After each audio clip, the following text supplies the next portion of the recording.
Question है अपने सामने, if income tax is increase by 19%, net income is reduced by 1%, the rate of income tax.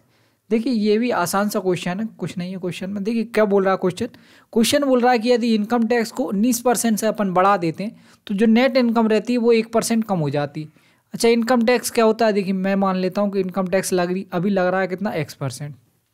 ठीक है, X% income tax लग रहा है और उसकी 100 टोटल इनकम हो रही, 100% या 100 रुपीज़ टोटल इनकम हो रही, तो X% उसको टैक्स देना पड़ रहा होगा। तो X% टैक्स देने के बाद उसकी इनकम कितनी बचेगी? नेट इनकम की बात करें, नेट इनकम की बात करें तो कितनी बचेगी? 100 - X।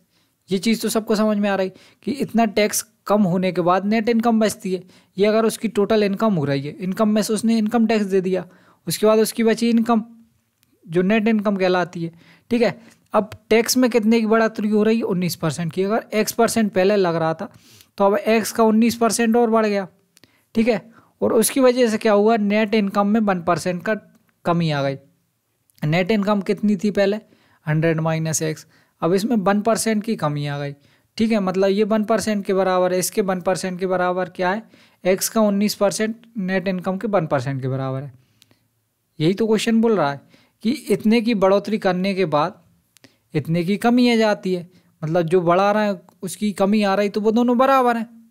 अगर ये चीज़ समझ में आ गई तो क्वेश्चन खत्म हो गया। ये परसेंटेज से परसेंटेज का साइन कट गया, ये आ गया 19X और एक इस साइड आ जाएगा X, तो ये हो जाएगा 20X इक्वस टू 100 और X इक्वस टू कितना आ जाएगा? 5। ठीक है, 20 × 5 100, X इक्वस टू आ गया 5%, 5 X इक्वस टू 5 आ गया। मतलब पहले उसको इनकम टैक्स कितना देना पड़ रहा था? 5%।